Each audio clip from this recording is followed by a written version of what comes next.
Hello students, मैं भूपेश कुमार स्वागत करता हूं आपका अपना यूट्यूब चैनल ऑनलाइन क्लासेस में। चलिए आज क्लास 10th का जो है मैथ का नेक्स्ट वीडियो लेकर आ चुके हैं, प्रश्नावली 5.2 का। तो इसको शुरू से अंत तक देखिएगा और अच्छा लगे तो लाइक एंड शेयर ज़रूर करिएगा।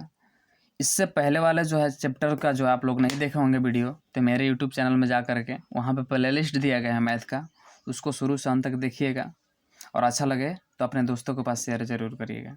तो ठीक है, आज जो है प्रश्नावली 5.2 का 17वां नंबर प्रश्न पे चलते हैं। यह चैप्टर जो है, इस चैप्टर का नाम आप लोग जानते हैं समांतर श्रेणी का 5.2 है जो, और समांतर श्रेणी का चैप्टर है। तो 17वां नंबर प्रश्न कह रहा है कि एपी मतलब वही अरिथमेटिक प्रोग्रेशन होता है, यानी जिसको समांतर श्रेणी बोलते हैं। एपी जो है 3, 8, 13, 253 में अंतिम से 20वां पद ज्ञात कीजिए। 3, 8, 13 डॉट 253 में जो है इतने पद हैं, इसमें कौन सा पद ज्ञात करना है? तो अंतिम से 20वां पद ज्ञात करना है। अंतिम से 20वां पद ज्ञात करना है। तो देखिए थोड़ा सा यह कन्फ्यूज़न है। अगर सीधा इधर से बोलता 20वां पद a + 19d हो जाता, लेकिन अंतिम से बोल रहा है तो इसके लिए सबसे पहले हम इसको उल्टे क्रम में सजा लेंगे। ठीक है, तो देखिए सबसे पहले हम क्या करेंगे, सार्व अंतर ज्ञात करेंगे। क्या ज्ञात करेंगे? सार्व अंतर। सार्व अंतर कितना ऐसे है, कितना? तो 8 में से 3 घटा कितना है? 5 है। तो इधर से जा रहे हैं तो 5 बढ़ रहा है, तो आप लोग कन्फर्म है कि यहाँ पे देखिए अंतिम से बोल रहा है, तो अंतिम से यदि इधर हम आएंगे तो घटेगा 5। देखिए क्योंकि 13 है, इधर घट गया 5, इधर आ गया तो 3 अब घटा तो 3 बचा, और इधर जाएंगे तो बढ़ेगा। तो अंतिम से बोल रहा है तो सबसे पहले हम इसको लिखेंगे, उल्टे क्रम में सजाएंगे। उल्टे क्रम में सजाने पर, तो उल्टे क्रम में सजाएं जब, तो देखिए उल्टे क्रम में सजाएंगे तो क्या हो जाएगा, 253 पहले होगा, फिर उसके बाद क्या होगा, तो 5 देखिए बढ़ रहा था इधर जाने पर, इधर 5 घटेगा, तो 253 में से 5 घटा 248, और डॉट डॉट डॉट करके फिर यहाँ पे क्या हुआ, 13, 8, फिर अंतिम में कितना हुआ, 3 हुआ। आप लोग समझ गए होंगे क्या हुआ। जब उल्टे क्रम में सजाएं तो पहले 253 आ गया, फिर 5 इधर से बढ़ रहा था तो 5 घटते चला गया। देखिए इसको लिखे 13, फिर 8, फिर 5, तो देखिए 13 था, फिर घट के 5 घट के फिर 8 हो गया, फिर घट के 3 हो गया। तो आप लोग समझ गए होंगे कैसे इसको किए। तो इसमें देखिए प्रथम पद अब क्या हो गया मेरा, तो प्रथम पद अब मेरा जो हुआ उल्टा क्रम में सजाएं तो 253 हुआ। और सार्व अंतर आप लोग समझ रहे हैं कि जब उल्टे क्रम में सजाते हैं तो सार्व अंतर हमेशा अगर प्लस में है तो सार्व अंतर क्या होगा, माइनस में। और यदि सार्व अंतर यहाँ पे अगर माइनस में होता शुरुआत में सीधा में, और तो उल्टा में क्या हो जाता, प्लस में। याद रखिएगा हमेशा अपोजिट होता है, उल्टा होता है, क्योंकि उल्टा ले जा रहे हैं तो यह +5 है तो इसे -5 हो जाएगा, यदि इसे -5 होता तो +5 होता। आप लोग खुद देख भी सकते हैं, क्योंकि 248 में से 253 घटाइएगा तो -5 ही होगा। आप लोग अच्छी तरह से समझ गए होंगे। तो अब देखिए, अब मेरा ज्ञात करने में कोई दिक्कत नहीं, क्योंकि इधरे से हमको 20वां पद ज्ञात करना है। 253 से ना इधर से 20वां पद ज्ञात करना है। तो 20वां का क्या होता है, सूत्र से देखिए, सूत्र से तो a20 बराबर क्या होता है, तो a + 19d होता है। a + 19d होता है तो हमारा यहाँ पे क्या हो जाएगा, a20 बराबर a की जगह कितना है, 253 + 19, और d की जगह कितना है, -5 है।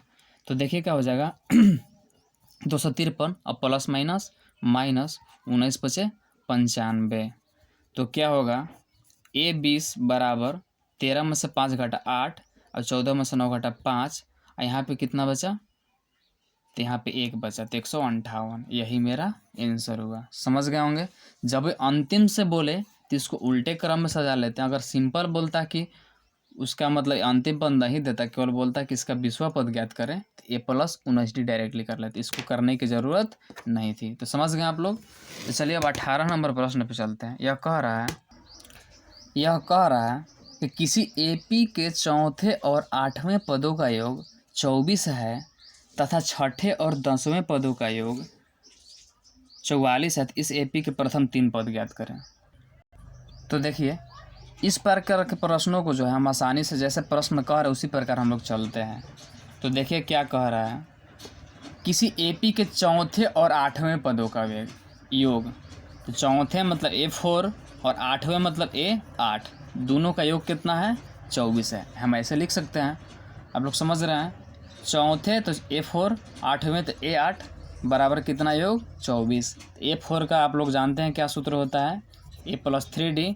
आठवें A+8 का A8 का कितना होता है A+7D बराबर 24। तो यहाँ पे क्या होगा, A और A मिलकर क्या हो जाएगा 2A, और 3D और 7D, 3 और 7 कितना होता है तो 10D बराबर कितना हुआ 24 हुआ।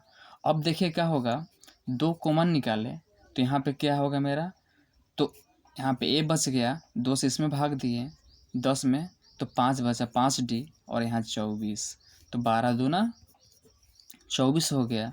तो A+5D बराबर कितना हुआ 12 हुआ। यह समीकरण क्या हुआ फर्स्ट हुआ। अब पुनः देखिए प्रश्न से जब चलते हैं, अब कह रहा है कि छठे तो A6 हो जाएगा, और 10वें तो A10 होगा। दोनों का योग जो है कितना है 44 है, तो दोनों को जोड़ने पर कितना आना चाहिए 44, ऐसे लिख सकते हैं इसको। अब देखिए हम क्या करेंगे, तो A6 को हम लिख सकते हैं A+5D, A10 को लिख सकते हैं A+9D बराबर 44। तो A और A जोड़ेंगे तो क्या हो जाएगा 2A होगा। अब 5D और 9D जोड़ेंगे तो कितना हो जाएगा 14D होगा बराबर 44। 2 कॉमन निकाले तो यहाँ A बच गया, यहाँ पे +7D बचा बराबर 44। 22 दूना 44, तो A+7D बराबर क्या आ गया 22 हो गया। समीकरण सेकंड हो गया। तो देखिए अब हम क्या करेंगे, समीकरण फर्स्ट और समीकरण सेकंड हो गया, तो हम A और D का मान निकाल करके आराम से AP के प्रथम 3 पद ज्ञात कर सकते हैं। देखिए समीकरण 1 में से समीकरण 2 को क्या करेंगे, दोनों में A और A है यहाँ भी, इसलिए 1 में से 2 को घटाने पर करेंगे। तो समीकरण 1 जो है वह A+5D बराबर 12 है, और समीकरण 2 जो है A+7D बराबर 22 है। तो देखिए प्लस तो माइनस, प्लस तो माइनस, प्लस तो माइनस, अब क्या हो गया कट गया। 5 में 7 घटा -2D, अब 12 में से 22 घटा -10 हुआ, तो माइनस माइनस क्या हो गया कट के प्लस हो गया। 2 पचे 10, यानी D बराबर कितना आ गया, तो D का मान आया 5। अब इसी D का मान जो है हम समीकरण 1 में रख देंगे, तो लिखेंगे कि समीकरण 1 में D का मान रखने पर, तो D का मान रखें तो समीकरण 1 जो है वह कितना है, तो A+5D है, तो A+5D बराबर कितना है 12 है। तो देखिए A की जगह मालूम नहीं है +5, और D की जगह कितना है, तो D की जगह 5 है बराबर 12 हुआ। तो A की जगह क्या होगा 50, 25 प्लस 25 इधर आया तो -25, तो 12 में से 25 घटा तो कितना हुआ -13 हुआ। तो A का मान भी निकल गया। तो आसानी से हम प्रथम 3 पद ज्ञात कर सकते हैं। तो पहला पद तो ज्ञात हो गया, अब दूसरा पद ज्ञात करेंगे। तो दूसरा का सूत्र होता है A+D होता है, A की जगह -13 और D की जगह 5 है तो -8 हुआ। ठीक है, अब उसी प्रकार जो है तीसरा पद भी ज्ञात करना है, तो A+2D होगा, तो A की जगह -13 और +2 और D की जगह कितना है 5, तो -13 और 2 पचे 10, तो 13 में से 10 घटा -3 हुआ। तो हम देखिए उसी AP को हम लिख लेंगे। तो AP को लिखेंगे तो मेरा पहला कितना है, तो पहला जो है -13 है, फिर दूसरा जो है -8 है, और तीसरा जो है -3 है। यही मेरा आंसर हो गया। ठीक है, आप लोग समझ गए होंगे।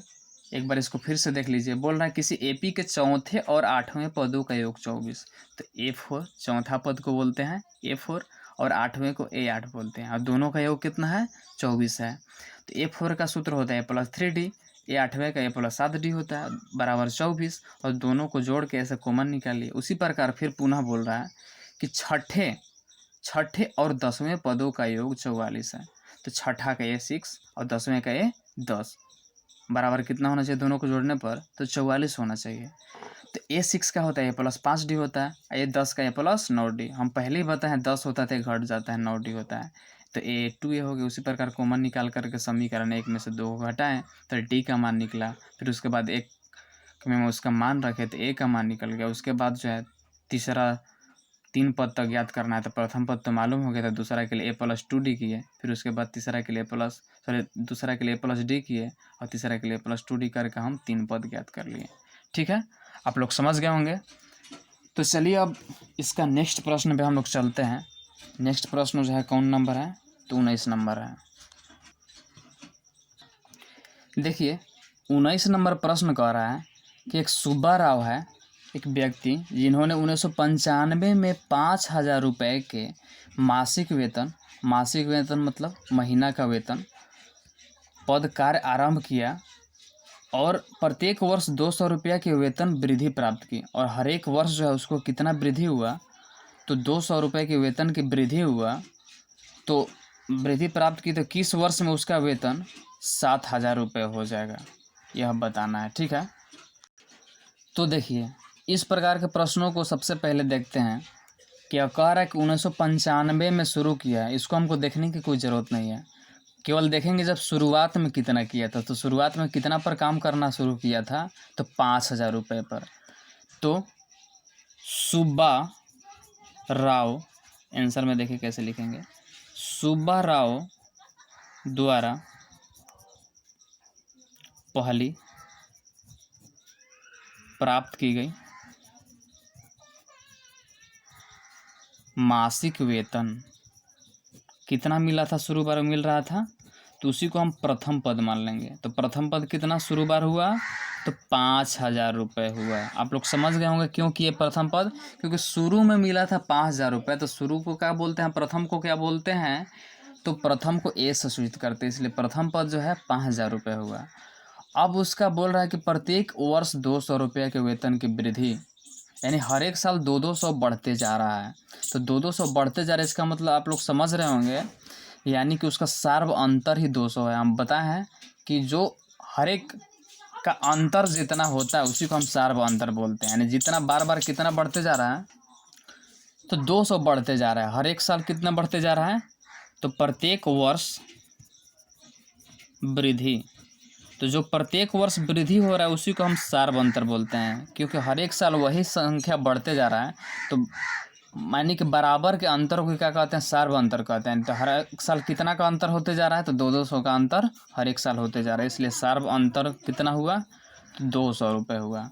अब देखिए हमको प्रथम पद मालूम हो गया और सार्व अंतर ज्ञात हो गया, तो बोल रहा है कि किस वर्ष उसका वेतन 7,000 रुपये हो जाएगा, यानी कि किस वर्ष, यानी कि अंतिमवा पद कितना इसका हो गया, 7,000 हुआ।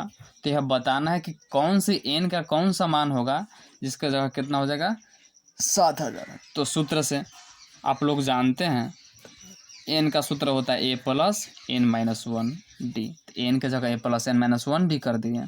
अब बराबर कितना, 7,000। ए की जगह देखिए कितना है, तो ए की जगह 5,000 है, प्लस N-1 डी के जगह कितना है, तो डी के जगह 200 रुपये है। अब उसके बाद देखिए बराबर 7,000। अब क्या करेंगे, तो N-1 गुने 200, 7,000 प्लस 5,000 इधर है तो -5,000 हुआ। उसके बाद देखिए हम क्या करेंगे, तो उसके बाद यानी कि जो होगा N-1 गुने 200, 7,000 में से 5,000 घटा तो 2,000 हुआ। तो 200 से भाग दिए तो 1 0 से 1 0 कट गया, 1 0 से 1 0 कट गया, 2 तिया 20।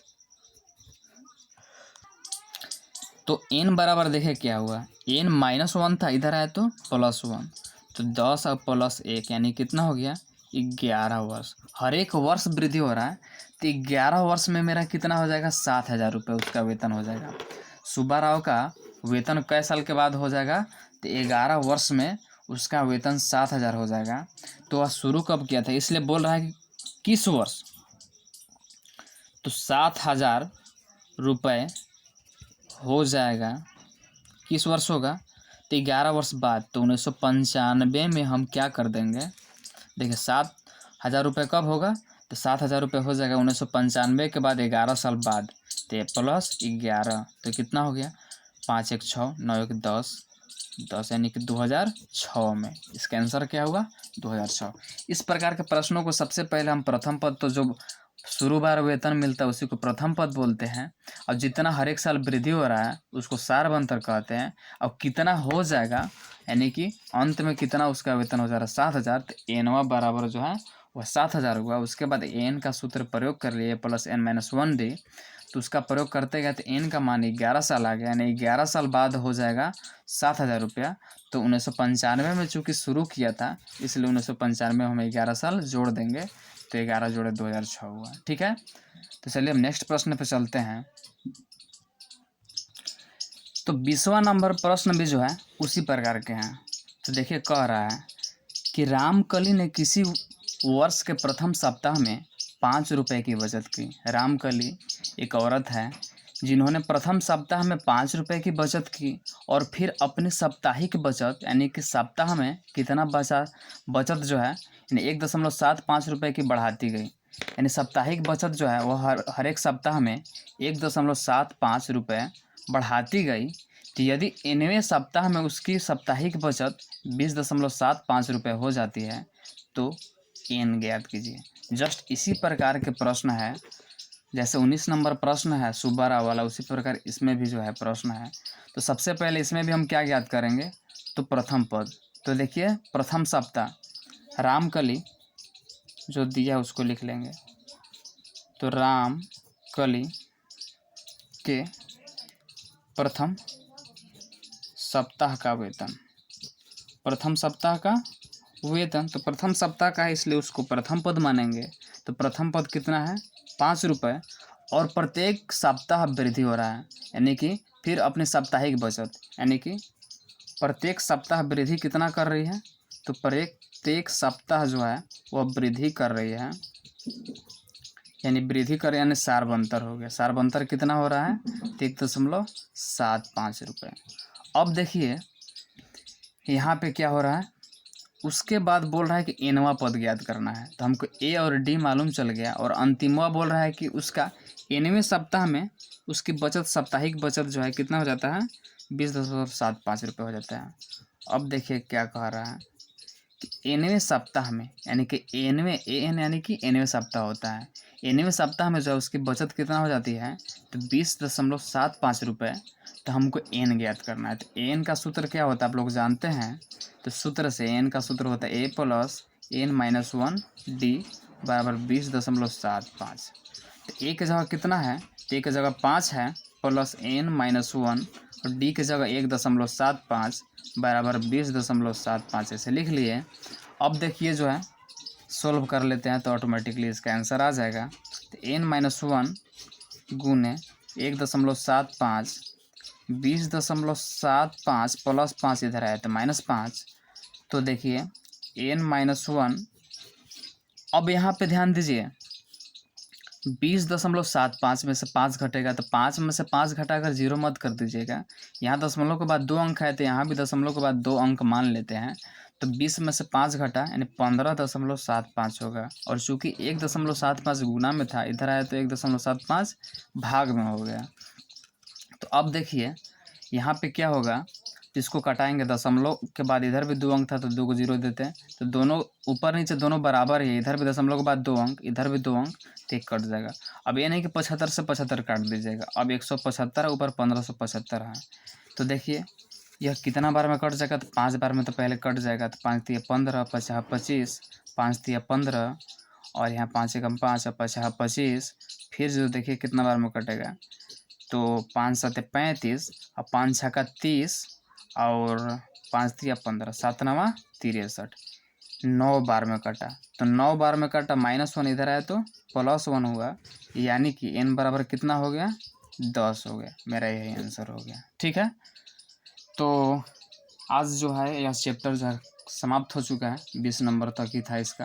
अब नेक्स्ट 5.3 जो है अगले वीडियो में लेकर आएंगे। यदि आप लोगों को यह वीडियो अच्छा लगा हो तो लाइक करें, शेयर करें और अपने दोस्तों के पास खास करके शेयर करें। और बार हम बोलते हैं कि इसको आप लोग अपना नोट्स इसका बना लें मैथ्स का, ताकि आप लोग को एग्ज़ाम के समय आसानी हो। ठीक है, तो आज के लिए बस इतना ही। धन्यवाद।